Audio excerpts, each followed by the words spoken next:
이럴 때 좀 한국이 그립기도 하고 보고 싶기도 하고 그렇죠. 네, 그래도 우리 옆에 좋은 교우들이 있으니까 우리 같이 이렇게 인사했으면 좋겠습니다. 사랑합니다. 축복합니다. 우리가 가족입니다.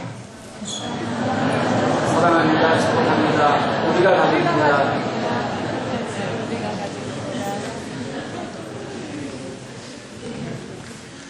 네, 우리 C.S. 루이스의 책 중에 스크루테이프의 편지라는 책이 있습니다.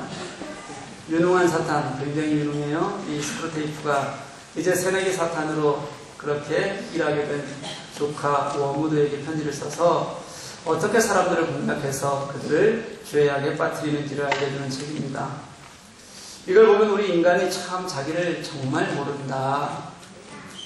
그렇게 자신도 모른 채 하나님을 떠나고 또 하나님을 형식적으로 대하고 그리고 또 자기의 욕망으로 살아가는지 그런 인간의 심리를 아주 잘 그려놓은 그런 변증적인 책입니다.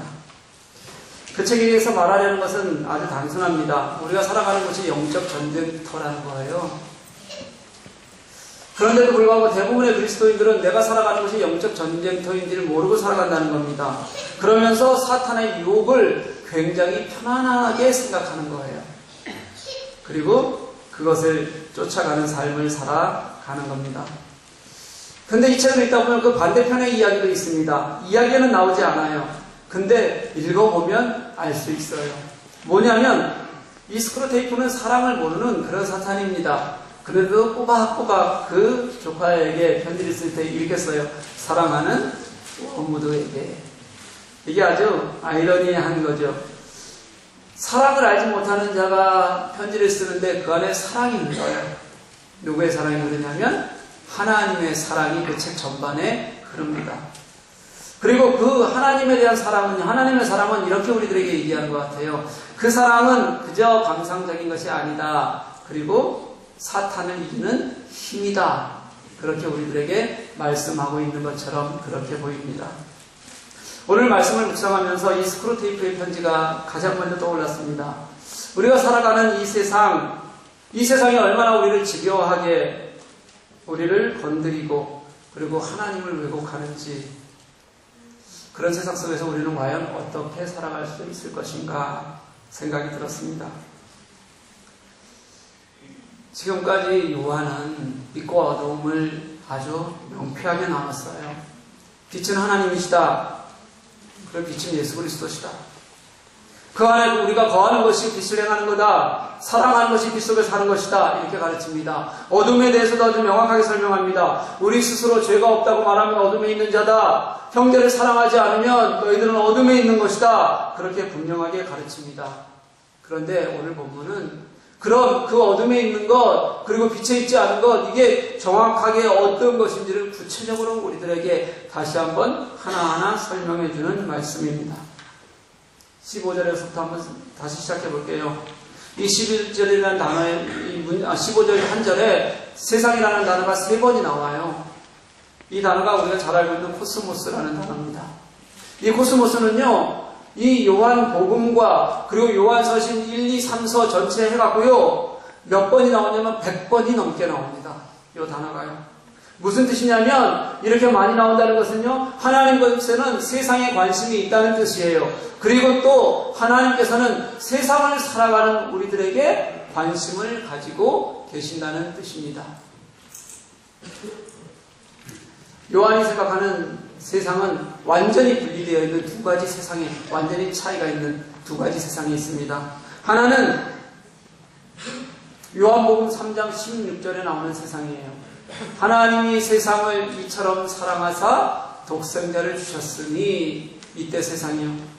여기에서 세상은 하나님이 창조하신 세상입니다. 그리고 하나님이 사랑하는 세상이에요. 피조물 전체를 하나님께서는 그냥 세상이라고 표현하셨어요. 그리고 그 피조물 전체를 만드시고 그 창조 질서의 최고의 자리에 우리 인간을 두셨습니다. 그리고 인간까지 다 합쳐서 하나님께서는 그냥 뭐라고 부르시냐면 세상 이렇게 부르시는 거예요. 당신이 만드시고 사랑하실 수밖에 없는 그런 창조물, 이게 세상입니다. 그런데 요한에게는 또 다른 의미의 세상도 있어요. 이 세상은 어떤 세상이냐면 하나님을 떠난 사람들이 만들어 놓은 그런 세계를 말합니다. 결국 하나님과 대적하고 싸우게 되는 세상입니다. 이 세상은 우리가 요한 1서에서 계속 읽어온 어둠이라는 단어와 아주 정확하게 같은 단어라고 생각해도 괜찮습니다. 오늘 본문 15절에서 17절에서 나오는 세상은 바로 이 세상 어둠에 있는 당연히 후자를 말하는 겁니다. 그리고 하나님은 그런 하나님을 떠난 그 세상에 관심이 있는 것이 아니에요. 사실은요. 하나님을 떠난 세상에 관심이 없습니다. 하나님의 관심은 어디 있냐면요. 그런 세상에서 오늘도 살아가야 하는 여러분들, 우리들에게 하나님은 관심을 가지고 자꾸 세상을 말씀하시는 거예요. 그래서 오늘 말씀은 아주 명확하게 시작합니다. 세상에 있는 것들을 사랑하지 말아라. 타락하여 사탄의 통치 안에 있는 세상을 따라 살지 말라는 겁니다. 이걸 야고보는 야고보서 4장 4절 말씀에서 이렇게 말했어요. 누구든지 너희가 세상에 덫이 되고자 하는 자는 스스로 하나님과 원수가 되게 하는 것이다. 그런데요, 우리가 신앙생활을 하면서 굉장히 쉽게 저지르는 잘못이 있습니다. 쉽게 위험에 빠지는 이유들이 있어요. 뭐냐면 이런 겁니다. 성경이 이렇게 단호하게 얘기하잖아요. 너희들 세상 사랑하지 말아라. 단호하게 성경이 얘기하면 그거 무슨 얘기냐면 꼭 지켜야 된다는 말입니다. 그리고 아주 중요하다는 그런 뜻입니다. 그래서 강조하는 겁니다. 근데 우리들은 이렇게 단호하고 강조해서 말이 있으면 그러면 우리는 이걸 어떻게 대하냐면 이건 내가 못하는 거야 라고 아예 지레 결정해버립니다. 그리고 아무런 노력도 하지 않습니다. 그리고 합리화시킵니다. 자신의 삶을. 당연히 하나님은 너무 중요하게 생각하는 걸 우리는 너무 아무것도 아닌 것처럼 합리화시켜서 그렇게 살아가는 걸 너무 편하게 생각한다는 거예요. 오늘 15절에서 이 사랑한다는 뜻은요, 그 의미가 좋아하는 것, 진짜 살아가는 감정 이런 걸 얘기하는 게 아닙니다. 이 사랑한다는 뜻의 의미는 어떤 거냐면요, 어떤 곳에 몰두하는 거예요. 그리고 무엇보다 더 높은 가치를 두는 겁니다. 다시 말하면 아름다운 희생이 있는 것이 아니고요, 그리고 좋은 것이 있는 것이 아니고요, 그리고 남들을 세워주는 그런 인격적인 지고한 사랑이 아니라는 겁니다. 그게 아니라 어딘가에 몰두하다 보니까 결국은 거기에 빠져들 수밖에 없고, 그러다 보니까 거기에 노예 같은 생활을, 노예 같은 내 삶을 드리게 되는 그런 상황을 말하는 게 여기서의 사랑이에요. 당연히 하나님을 떠나 있는 삶이 됩니다. 하나님이 아닌 다른 것에 더 큰 마음을 빼앗겨서 그래서 하나님과 멀어지는 삶이 될 수밖에 없습니다. 그래서 15절 하반절에 이렇게 말하는 거예요. 누구든지 세상을 사랑하면 아버지의 사랑이 그 안에 있지 아니하다. 세상과 아버지를 동시에 사랑하는 것이 불가능하다. 이것은요, 우리가 지금까지 계속 말해왔던 빛과 어둠이 같이 공존할 수 없다는 것과 같은 말이기도 합니다. 예수님께서도 같은 말씀을 여러 번 하셨어요. 마태복음 비슷한 말씀을요. 마태복음 6장 24절 말씀에서 이렇게 말씀하세요. 한 사람이 두 주인을 섬기지 못할 것이니 혹 이를 미워하면 저를 사랑하거나 혹 이를 중히 여기며 저를 경히 여기는 것이다. 한계가 되면 한계는 빠진다는 거예요. 그러면서 하신다는 말씀이 너희가 하나님과 재물을 겸하여 섬기지 못할 것이다. 이렇게 말씀하세요. 그런데도 우리는 세상을 조금 사랑하는 게, 우리가 이 땅을 살아가면서 그거 하는 게 뭐가 그렇게 문제입니까? 너무 쉽게 생각하고 익숙해지고 있다는 거예요. 팀 켈러의 책 중에서 내가 만든 신이라는 책이 있습니다. 우리가 우상으로 삼는 8가지 주제가 나와요. 여러분, 우리가 우상 삼는 것들 많죠? 자녀요, 돈이요, 내가 하고 싶은 것 때문에 하나님께 드리지 못하는 시간이요. 그건 당연하게 쓰여져 있어요. 그리고 거기에는 수치심 같은, 우리의 자존감, 수치심 같은 그런 감정마저도 우리의 신이 될 수 있다. 그렇게 말합니다. 그리고 갖가지 핑계를 가지고 그것을 우리가 만든 신을 지키려고 애쓰는 겁니다. 그러니 그게 당연히 우상이 되는 거죠. 당연히 우리에게 신일 수밖에 없습니다. 하나님보다 더 사랑하는 것들, 그런 것들을 우리는 만들어 간다는 거예요. 사랑하는 교회 여러분, 우리가 예수 믿고 나서요, 아니 내가 예수 믿기 전부터 이미 하나님께서 이 땅에 이루신 구원의 질서가 있습니다. 하나님은 우리를 구원하시기 위해서 하나님이 당신이 할 수 있는 모든 사랑을, 우리 인간의 그 긴 타락의 역사와 죄의 역사를 뻔히 보면서도 그 역사를 뚫고 하나님께서 그 구원을 이루어내셨어요. 우리에게 도저히 가망이 없는 걸 아시니까 하나님께서 당신이 직접 감당하시고 이루어내신 것을 성경은 구원이다, 은혜다, 그렇게 우리들에게 말씀하세요.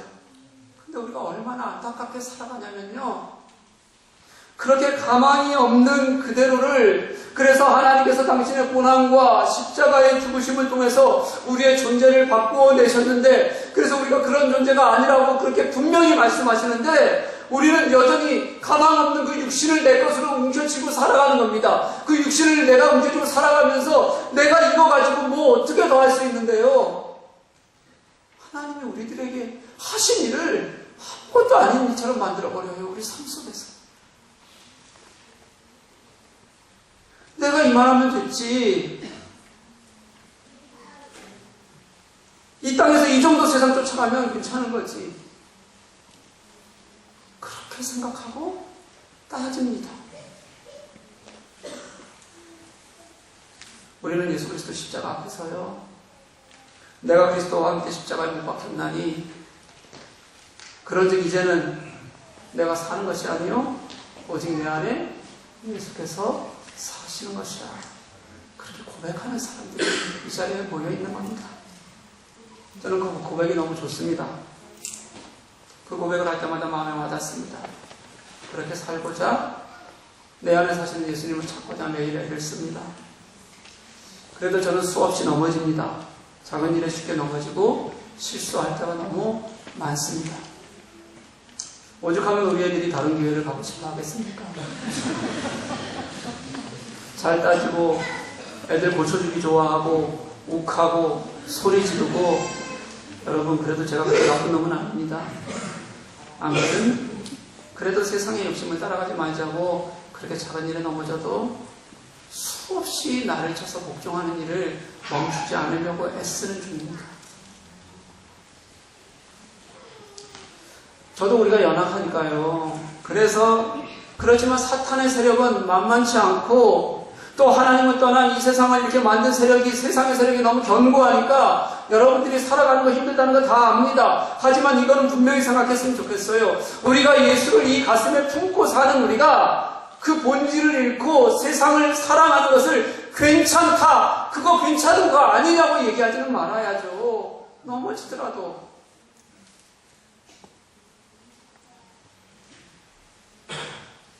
세상이 얼마나 우리를 교묘하게 타락하고 무너지게 만드는지 한번 볼까요? 16절 말씀 한번 보십시오. 하나님으로부터 온 것이 아니라 세상이 우리들에게 주는 본질, 그것을 세 개로 구분하고 있습니다. 육신의 정욕, 안목의 정욕, 이생의 자랑, 이렇게 돼요.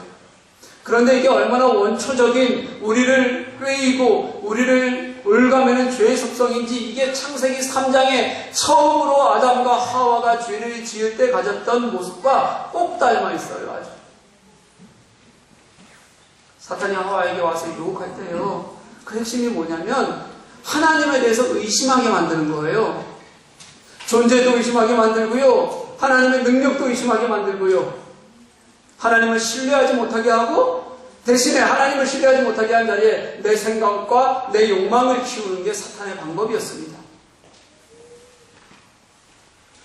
하나님이 참으로 진짜 너희에게 동산 모든 곳의 실과를 먹지 못하게 하더냐?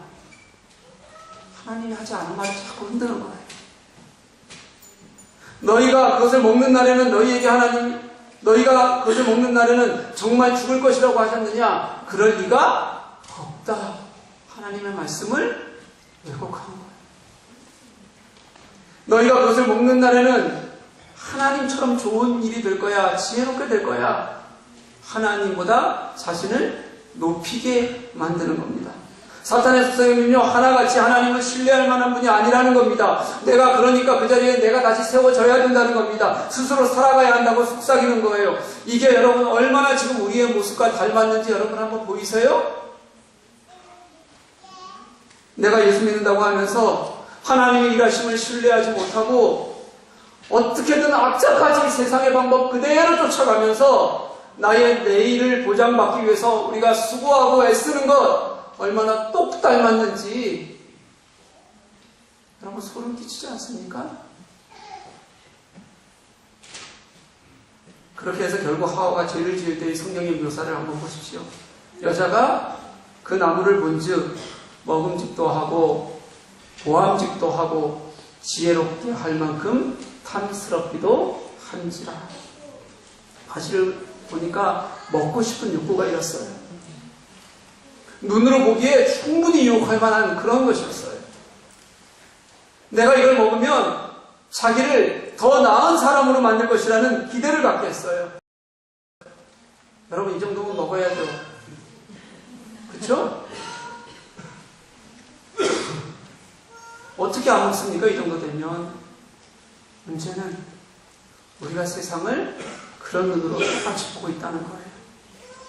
그러면서도 그래서 당연히 먹어야지 괜찮은 거지 이거 안 먹고 두는 건 바보야 멍청한 거야. 우리가 세상을 그렇게 대하고 있다. 하와이 먹음직했다는 요한에게는 육신의 정욕입니다. 이 육신으로 번역된 사르포스라는 단어는요, 육체, 몸 이렇게 번역하는 단어입니다. 신약 성경에서는 이것을 타락한 인간의 본성을 설명할 때 많이 사용하는 게 이 사르포스라는 단어예요.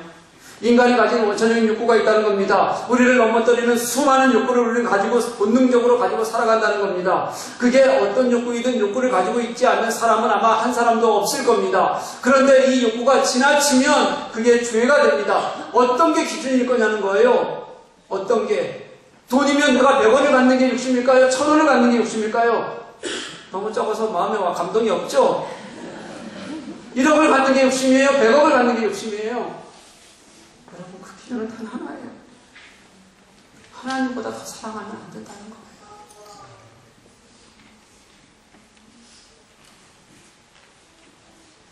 하나님 앞에서 아까워하면 죄라는 겁니다.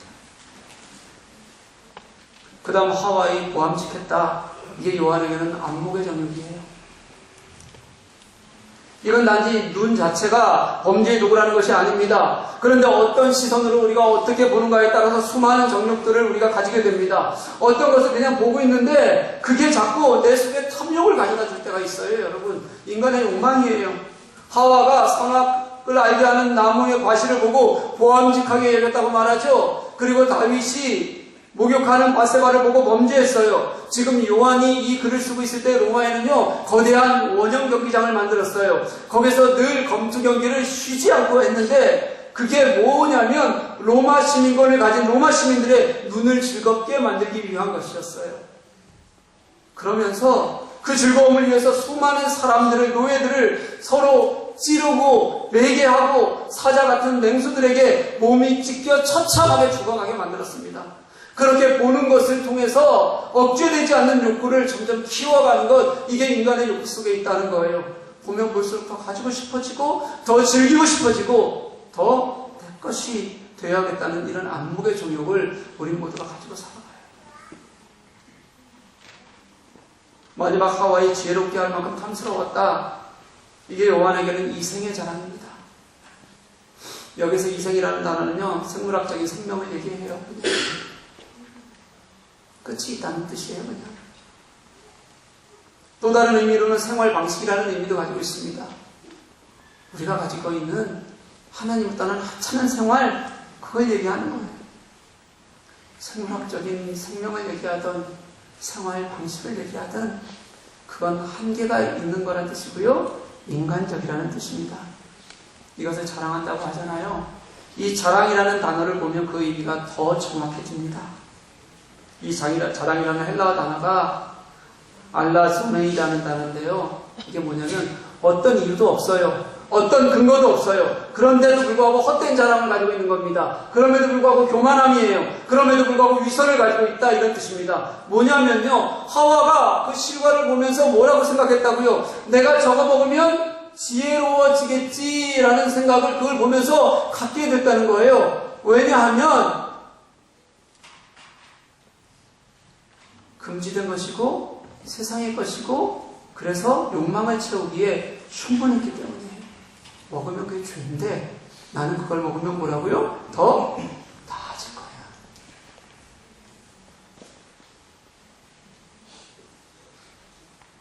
이런 끌림의 욕망이 강했다는 거예요. 성경에서는 이걸 뭐라고 해석학적으로 얘기하냐면 하나님처럼 되고 싶은 욕망을 우리가 가졌다, 이렇게 얘기해요. 이렇게 생각할지 모르겠어요. 나는 하나님처럼 되고 싶은 욕망은 없는데요. 바꿔볼게요. 속뜻은 이 뜻이에요. 나는 하나님 없이도 지금 살아갈 수 있다는 거예요. 기도하지 않아도, 하나님 의지하지 않아도 그냥 그분이 내 옆에 나의 주관자 아니어도 괜찮다. 살만하다는 겁니다. 그냥. 이 세상 내가 쌓아가는 것, 내가 지금까지 만들어가는 것, 그런 것으로서도 충분히 살만해. 이게 이런 욕망을 이생의 자랑이다, 그렇게 얘기해요. 하나님을 의지하지 않아도 내가 세상의 것으로 얻으려는 그 몸부림, 그래서 얻게 되는 물질, 그렇게 얻게 되는 지위, 그래서 내가 얻은 명예, 이런 모든 것들을 성경은 뭐라고 얘기하냐면 이상의 자랑, 이렇게 표현하고 있다고요. 여러분, 창세기의 하와를 향한 사탄의 이 강요를 보면 얼마나 소름이 끼치는지 몰라요. 그런데 저는요, 그보다 더 두려운 게 있어요. 그게 뭐냐면 그렇게 지금 하와에게 사탄이 썼던 그 속삭임, 그 방법을 우리는 이제는요, 그가 그렇게 하지 않아도 너무도 당연하게 아무런 문제의식조차 없이 그렇게 자연스럽게 받아들이고 살아가고 있다는 게 저는 훨씬 더 두려워요. 내가 그렇게 살아가는지를 모르면서도 우리는 좋은 그리스도인인 것처럼 생각하고 살아가는 게 훨씬 더 두려운 일입니다. 우리에게 있는 이 육신의 자랑, 안목의 정욕, 이생의 자랑이 너무 당연한 것으로 받아들여지고, 그게 성경에서는 그게 하나님 없이 사는 거야 말씀하시는데도 불구하고 그게 내 속에서, 예수 믿는 내 속에서 아무런 충돌이 없으면 도대체 나는 어떻게 사는 걸까요? 사랑하는 교회 여러분, 그거 하나님의 것 아닙니다. 세상이 여러분들을 유혹하기 위해 만드는 것들이에요. 오늘 성경은 분명하게 그렇게 말씀합니다. 17절 말씀을 보는데 이 17절 말씀을 묵상하는데요, 이게 그냥 평서문인데 제게는 어떻게 들리냐면 아주 크고 분명한 하나님의 질문처럼 들렸어요. 너는 그 세상, 다 지나가 버릴 것 같은 세상, 소망 없는 세상, 깨지고 부서져 버릴 정욕, 그것을 살려고 하느냐, 아니면 영원히 걸 하나님의 뜻을 살고자 하느냐, 그렇게 질문하는 것처럼. 세상은 지나간다, 정욕은 지나간다, 이게 다 현재형 문장이거든요. 지금도 사라지고 있다는 뜻입니다. 그래서 결국 사라져버릴 거예요. 그러니까 우리들에게 사실은요, 아무런 소망도 되지 못하는 그런 것들입니다. 그런 것들인데도 불구하고 그것을 추구하며 살 것인가, 아니면 그 하나님의 반대편에 있는 욕망들을 버릴 것인가 하는 거예요. 제가 뭐 썩 많은 것을 가져본 적은 한 번도 없어요. 그런데 최선을 다해서 노력해서 얻은 것들은 제가 꽤 많아요. 그런데 그렇게 노력해서 얻은 것을 가져보니까 최선을 다해서 악착같이 이루어 놓았던 것들도, 얻었던 것들도 하나님께서 그냥 다 가져가시면 그만이더라고요, 여러분. 하나님이 그냥 리셋 버튼 하나 꾹 누르셔서 아무것도 없는 곳에 나를 그냥 옮겨놓으면 사실 그것으로 끝이에요. 지금도 언제 저를 다시, 제가 지금 가진 게 진짜 아무것도 없거든요. 그런 나를, 버릴 것도 없는 나를 또다시 광야에 두실까? 사실 염려가 조금은 돼요. 그래서 요즘 제가 기도를 합니다. 우리 둘째가 학교 잘 마치고 일이라도 할 나이가 될 때쯤 한 2, 3년 정도만 제가 빨리 일 시켜서 돈 벌어오게 하고 좀 편하게 놀려고 그때까지만이라도 몇 년만이라도 하나님 저를 그냥 두시면 좋겠습니다. 그런데 하나님이 저한테는 왜 자꾸 그러시는지 그것도 하나님 마음이시겠죠. 내가 지키겠다고 하는 것들은 결국 사라질 것이다. 저는 압니다. 근데 여러분, 그 반대편에 영원한 것이 있어요. 오늘 말씀은 그걸 뭐라고 얘기하냐면 오직 하나님의 뜻을 행하는 것으로만 얻는다. 그렇게 얘기해요. 이 영원히 거하는 것이요. 거한다는 이 메노라는 단어의 뜻이 요한 서신에만 나오는 독특한 표현이에요. 무슨 뜻을 가지고 있냐면 예수 그리스도와 함께 교제한다 이런 의미예요. 결국 뭐가 남아요? 우리에게 그리스도와의 온전한 교제만이 영원한 것이다. 그것을 넘어서는 다른 영원한 것은 없다. 하나님께서는 우리들에게 분명히 선포하고 계십니다. 여러분, 죄의 유혹이요 은근해서 뿌리치기 어려울 때가 참 많습니다.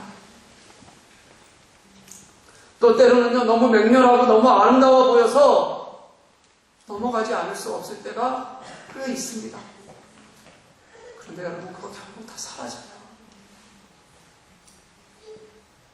그래서 요한은 17절에서 이 요한이 말하는 17절은 우리가 정말론적 삶을 살아야 된다, 살고 있다 이런 말을 하고 있는 겁니다. 사라지고 있다는 거예요. 다 사라진다는 겁니다. 지금 이것이 마지막 시간이라는 겁니다. 그래서 그 끝에서, 그 마지막 시간의 끝에서 너는 무엇을 살 것인가? 그 끝에서 너는 그 세상, 다 지나가버릴 세상, 다 깨져버릴 세상, 부서져버릴 정욕이 너의 것이 맞느냐? 아니면 영원히 걸 하나님의 뜻을 하나님과 함께 살아가겠느냐? 그렇게 우리들에게 묻고 있는 겁니다.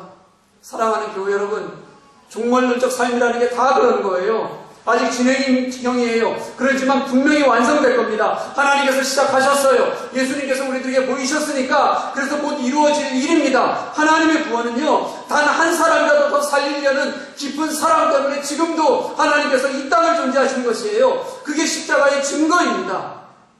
그런 십자가 앞에서 우리가 그런 예수님께서 우리에게 오셔서 고통당하시고 죽으시기까지 그렇게 당신의 구속의 영원함을 우리들에게 알려주시는데 그런 예수에게서 우리가 눈을 감고 세상이 더 좋다고 하고요. 그 세상의 욕망에 갇혀서 사는 것 그게 말이 되냐고요. 우리 기독교적이라는 거요. 특별히 우리 프로테스탄트 개신교적이라는 게 이런 삶이 무엇을 말하냐면요. 예수님께서 공생애를 사시는 동안 이 세상에 당신은 머리 둘 곳이 없다 말씀하셨던 그런 삶이에요. 비유하시건대 여우보다도 나르는 새보다도 훨씬 더 못한 그런 거주권을 가지고 사셨어요. 그래서 예수님께서 우리들에게 가르치신 기도요. 일용할 양식을 주옵시고 여러분 지금 여러분들 마음에 하나도 안 와닿죠? 잘 먹으니까요. 배불리 먹으니까요. 그런데 이 기도는요. 마지막 날까지 세상을 이기는 하나님의 주권을 구하는 종말론적 기도입니다. 내가 정말 하나님이 나를 일용할 양식을 먹이지 않으시면 내가 지금 어떤 상황에서도 그렇게 하나님께 기도하지 않으면 내 삶은 내 생명은 하나님밖에 없다는 종말론적 기도. 예수께서는 그렇게 사시다가 십자가에 죽으시고 당신의 구원을 이루어내셨습니다. 사랑하는 교회 여러분, 그래서 오늘 말씀은 우리에게 묻는 거예요. 너는 마지막 때에 무엇을 붙들고 살아가는가?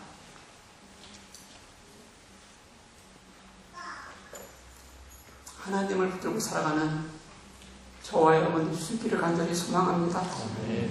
세상의 가치가 아니라 예수 안에 거하는 것이 우리에게 가장 소중한 일임을 깨달을 수 있기를 원합니다.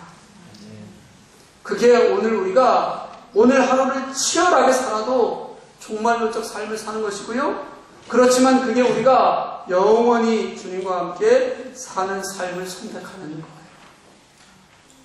우리 정말 사라질 것이 아니라 영원한 삶, 그게 예수께만 있다는 것을, 오늘 예수와 함께 다시 살아가는 것을 우리가 깨닫고 고백하며 함께 결단하는 저와 여러분들 될 수 있기를 주님의 이름으로 간절히 소망합니다. 우리